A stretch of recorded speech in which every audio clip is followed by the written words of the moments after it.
सुनाए थोड़ा सा और आपको। 80-85 साल की उम्र थी तुलसीदास जी महाराज की जब उन्होंने विनय पत्रिका लिखी। मूंज का जनेऊ पहनते थे, ब्राह्मण थे तो 3 धागे वाला जनेऊ नहीं पहनते थे, मूंज का जनेऊ। और करधनी माने जो बांधते हैं नाभि पर, मूंज की करधनी। और पहनने के लिए कपड़े क्या, केले से अपने गुप्तांगों को ढकते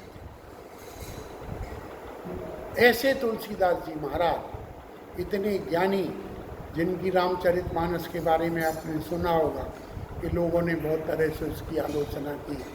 तो भगवान शिव के मंदिर में उनका सत्यम शिवम सुंदरम ये लिखा आया, तब सब लोगों ने माना। कहते हैं हनुमान जी इसकी रक्षा करते थे, चोरी करना चाहते थे। स्वयं हनुमान जी ने रामचरितमानस की रक्षा की है। सोचिए कहाँ तुलसीदास क्या बन गए। तो विनय पत्रिका में लिखते हैं वो बिल्कुल कृशकाय बदन, सूखा बदन, बिल्कुल वृद्ध। और लिखते क्या हैं, भगवान के उच्च कोटि के भक्त। लिखते क्या हैं, मूर्सम कौन कुटिल खल कामी, जाने जन्म दियो ताहे विसरायो, मूर्सम नून हराम। सोचिए ऐसे ऐसे महापुरुष अपने आप को क्या समझते हैं, और हम कुछ भी नहीं है। एक कभी मरुस्थल के एक कण के बराबर भी कुछ नहीं है। अपने गलत ज्ञान से, अहंकार से आबद्ध होकर अपने आप को पता नहीं क्या क्या मान लिया और बनाने में लगे हैं। कुछ होने वाला नहीं है, ये सब यहीं रह जाने वाला है। तो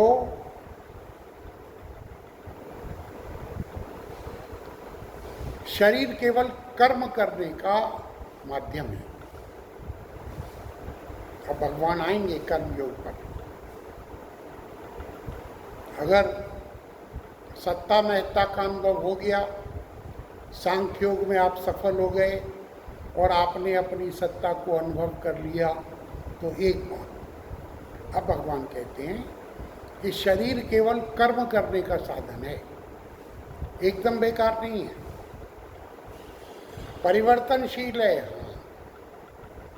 लेकिन इसकी भगवान ने बेकार नहीं बनाया, उपयोगी है। और कर्म केवल संसार के लिए होता है। शरीर कर्म करने का साधन है। कर्म किसके लिए हो, अपने लिए ना हो, अपने मन की खुजली मिटाने के लिए ना हो, संसार के लिए हो। संसार के लिए अर्थात यह सब जगत संसार है, परमात्मा के लिए।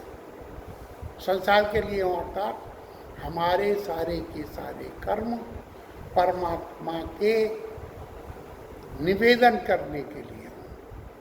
जैसे कोई लेखक लिखने बैठ जाता है तो वो लेखनी को ग्रहण तो करता है, और जब लिखना बंद कर देता है तो लेखनी को उसकी जगह पे रख देता है।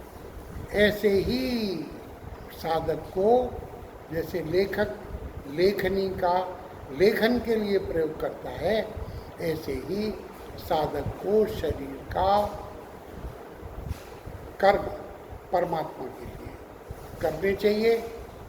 शरीर का उपयोग तब तक करे जब तक कर्म हो, और कर्म करने के बाद शरीर को यथास्थान रख दे, जैसे लेखनी को रखते, ज्यों की त्यों रख दे, और उससे असंग हो जाए। अर्थात जैसे लेखनी मैं नहीं हूँ, ऐसे ही शरीर भी मैं नहीं हूँ, ऐसा उसके मन में भाव आ जाना चाहिए। कारण क्या है कि अगर हम कुछ भी न करें तो फिर शरीर की ज़रूरत क्या है। कुछ लोग बोलते नहीं हम कुछ नहीं करेंगे, तो कुछ न करना भी करना ही है मेरे प्यारे। कुछ न करना भी करना ही है। आप एक क्षण भी बिना किए नहीं रह सकते। साधक के लिए एक बहुत special, very special instruction, very special suggestion वो है कि असत को छोड़ दो। जो असत है उसका त्याग करो, सत का साथ करो, असत का त्याग करो। असत क्या है? जिसका नाम रूप बदलता रहता है, परिवर्तनशील है। साधक जिसको असत जानता है उसका वह त्याग कर दे तो उसका साधन सहज हो जाएगा, नेचुरल। बस जो असत है उसका त्याग करने मात्र से ही विल बी कंपेटेंट, ही और she will be competent, it will be natural, easy, और अपनी जल्दी ही अपने लक्ष्य को प्राप्त कर लेगा, उसका लक्ष्य जल्दी सिद्ध हो जाएगा।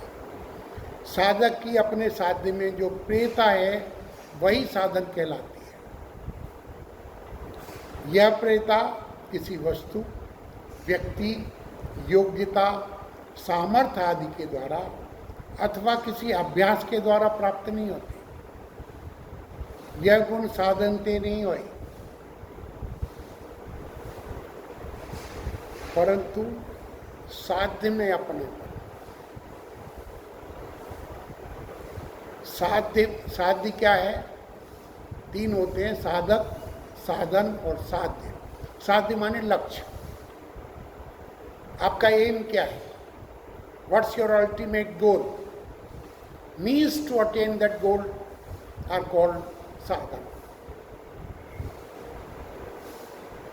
और the person who is desirous of achieving that goal through that with the help of all the things is called sadhak. साधक जिसको अपना मान लेता है, जो साधन है वो सात्विक हो, उसमें अपनापन हो, तो वो जो उसका लक्ष्य है उसको प्राप्त हो जाएगा। साधक जिसको अपना मान लेता है उसमें उसकी प्रेरणा स्वतः ही हो जाती है। अगर आपका जो लक्ष्य है, अगर आप उसको बिल्कुल बड़ी ईमानदारी से स्वीकार कर ले कि मुझे इसी जीवन में अपना लक्ष्य क्या है? परमात्मा को प्राप्त करना, परमात्मा में लीन हो जाना,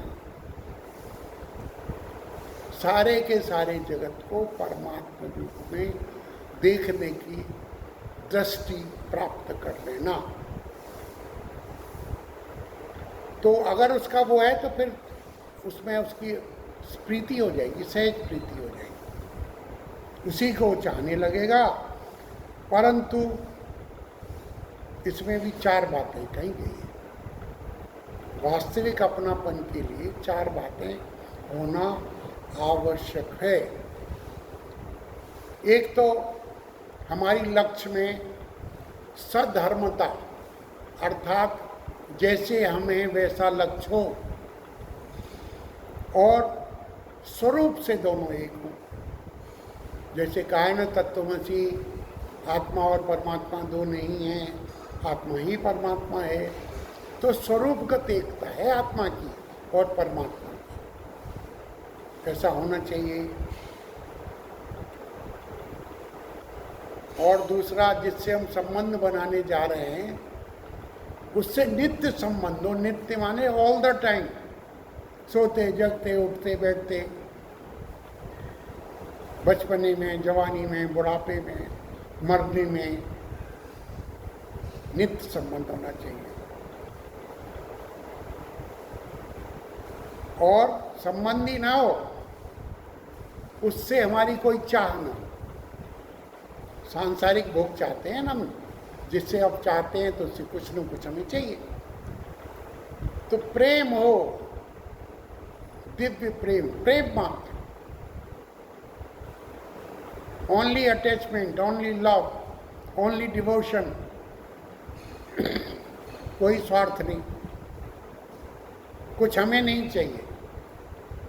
आई love the God for the love sake, I love God for the God sake, ये भाव होना चाहिए।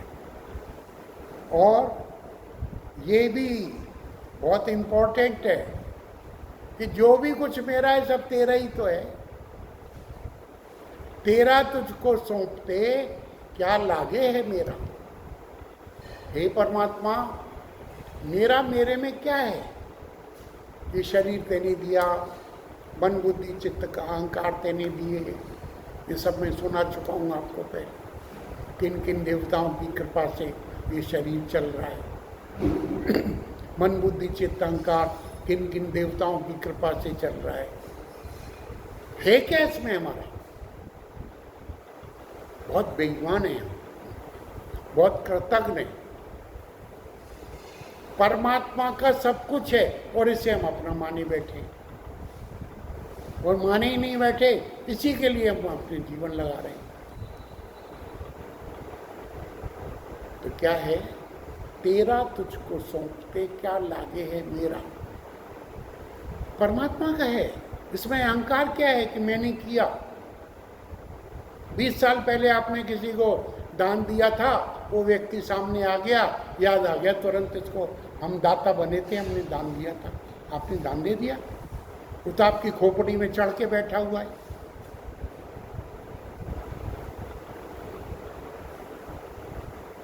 एक आत्म पूजा उपनिषद है, जो लोग जिज्ञासु हैं, ज़्यादा जिनकी रुचि है, कभी पढ़ना, और न भी पढ़ो तो फिर बता दो कि आप में क्या है, आपका क्या है। अगर आपने प्रवचन सुने होंगे तो शरीर में आपका है क्या? प्रकृति का बना है। प्रकृति माने वही पंच तत्व और उनका सूक्ष्म 3 अवस्थाएं इसमें, जागृत स्वप्न सुषुप्ति। शरीर की देखो, कुमारावस्था, यौवन अवस्था और जरा अवस्था आती रहती है, temporary. It's go, this cycle is going on. और जरा के बाद फिर मृत्यु, मृत्यु के बाद फिर जन्म, बस दिस साइकिल इज, ये जीवन चक्र चल रहा है। घर से चले थे सुख की तलाश में, और रास्ते में मिले दुख, वही साथ हो लिए। बदल दिया मैंने थोड़ा, फिल्म का गीत है।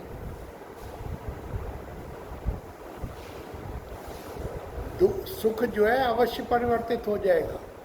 दूसरा उसका हिस्सा जो है सामने वाला, सामने अभी सुख दिखाई दे रहा है, पीछे दुख छिपा हुआ है, आएगा जरूर, बच नहीं सकते। तो जो कुछ हमारे पास है वो परमात्मा को समर्पित कर दें। परमात्मा को कहाँ ढूंढें? बोला जो भी आपके सामने इतना ये जो जगत दिख रहा है, ये परमात्मा है। जो भी आपको जहाँ दिखाई लगे, तन से सेवा कीजिए, मन से सेवा कीजिए, तन से सेवा कीजिए।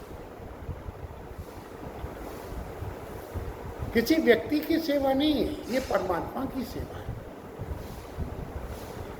तो जब ये भाव आप में आ जाएगा तो अहंकार विदा हो जाएगा। मैं नहीं, मेरा नहीं, यह तन किसी का है दिया। जो भी मेरे पास है वह धन किसी का है दिया। देने वाले ने दिया, और दिया बड़ी शान से। लेने वाला कह उठा मेरा है अभिमान से। दिस ईगो, आईनेस, आई एम, ये तो मैं तो बकरा भी बोलता है, तो फिर वो कटता है। इस जीवन का उद्देश्य है मैं नहीं तू। जिस दिन ये भाव आ जाएगा, मैं नहीं तू, अर्थात शरीर नहीं, आत्मा ही आत्मा, ये न समझ सकें तो फिर ये कि ठीक है, मैं नहीं ये सारा संसार। संसार को कहाँ ढूंढोगे? तीर्थों में संसार, कहीं और संसार, मंगल ग्रह पे? आपके सामने जो है, जो भी याचक, जो भी ऐसा जिसकी आप कोई सहायता कर सकते हैं, जिसकी सेवा कर सकते हैं, जिसका सहयोग कर सकते हैं, वो आप किसी व्यक्ति विशेष की नहीं, स्थान विशेष की नहीं, परमात्मा की ही सेवा है। ये सेवा अहंकार को नष्ट कर देगी, तिरोहित हो जाएगा, इवोपरेट हो जाएगा। किसी ने, अब पोस्टमैन बोले, पहले आते थे, अब तो ख़त्म हो गए, अब कोई मनी ऑर्डर नहीं करता। अब तो RTGS, पेटीएम, फलाने ढिमके बहुत चले हुए। पहले 1 महीना में बाद पैसा मिलता था मनी ऑर्डर से, अब तो द मोमेंट आप क्लिक करो तुरंत अकाउंट में जमा, RTGS कर दो, ट्रांसफ़र कर दो, बैंक कितनी एडवांस हो गई है। तो ऐसे ही इस जीवन में मैं के भाव को विदा करना है। मैं है क्या, इसके ऊपर आप थोड़ा दिमाग लड़ाइए, बुद्धि का प्रयोग कीजिए, ढूंढिए मैं किसको बोल रहा हूँ, है क्या ये मेरा है। ये जो अभी आपको मैंने भजन सुनाया, मैं नहीं, मेरा नहीं, न मैं है न मेरा है, तू और तेरा है। हे परमात्मा, हे जगदीश, हे परम पिता परमेश्वर, तू ही, जिधर देखता हूं उधर तू है, तू ही तू है। मेरा है क्या सब? कुछ भी तो नहीं है। जो भी दिया हुआ है तेरी दात है, और तेरा तुझको सौंपते क्या लागे है मेरा। लेकिन नहीं, हम लेने में बड़े होशियार हैं, देते हैं तो अहंकारी बन जाते हैं।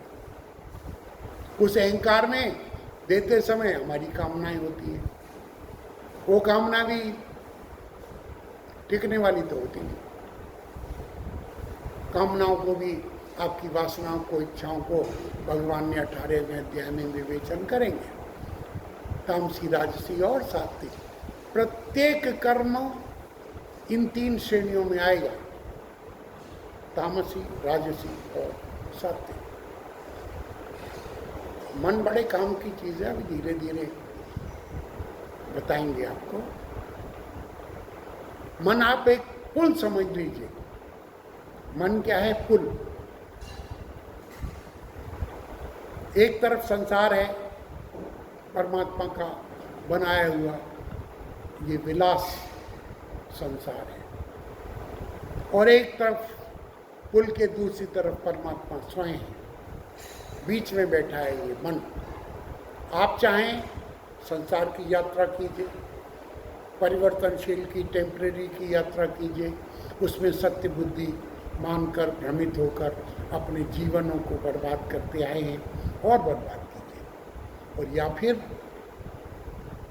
परमात्मा को पहचान कर, आत्मा को पहचान कर, तत्वज्ञ महापुरुषों की चरणों की सेवा करके, उनका संग करके अपने शुद्ध स्वरूप को जानिए, और फिर उस अविनाशी, अनंत, अनादि, अपरिवर्तनशील परमात्मा में अपने आप को लय कर लीजिए। लय का अर्थ, बूंद जब समुद्र में गिरती है तो फिर वो बूंद नहीं रहती, समुद्र ही हो जाती है। कबीर साहब ने नमक के बाद एक डेली के लिए कहा है कि वो डेली समुद्र को ढूंढने निकली। नमक की डली समुद्र में, समुद्र को ढूंढने के लिए जब गई तो आप ही गई हरा, वो उसमें घुल मिला गई, समुद्री बन गई, खुद ही गुम हो गई। तो ऐसे ही परमात्मा में लय होना होता है। ये बड़े सौभाग्य की बात है कि आपको इस सुनने का अवसर मिल रहा है। नहीं तो दुनिया भर की बातें मुझसे आप ज़्यादा अधिक अच्छा जानते हैं कि आप अपना समय, आपका मन कहाँ लगा होता है। बस मनोरंजन मनोरंजन मनोरंजन। मनोरंजन नहीं करना है, मनोभंजन करना है। इस मन को जड़ मूल से नष्ट करना है। नष्ट होगा सत्संग से और धीरे धीरे प्रभु की कृपा से। आज अब समय इनकार करता है, आगे की चर्चा परमात्मा की आज्ञा और इच्छा से आगामी प्रवचन में करेंगे। आप इतने प्रेम और धैर्य से सुनते हैं तो मैं आपका बहुत आभार मानता हूँ और हृदय से आशीर्वाद देता हूँ कि परमात्मा आपकी इस मंगल इच्छा को, कि आप परमात्मा को जान सकें, उसके हो सके, इसको परिपूर्ण करें। सर्वे भवन्तु सुखिनः, सर्वे सन्तु निरामया, सर्वे भद्राणि पश्यन्तु मां कश्चित् दुःखभाग् भवेत्।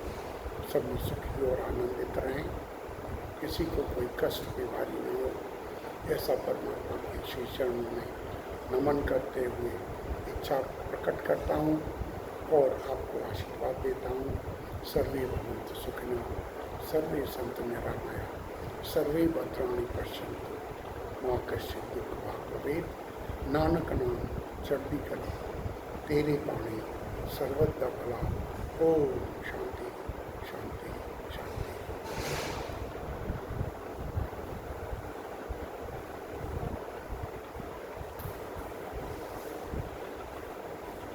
अच्छा, सब गड़बड़ गड़बड़ करो।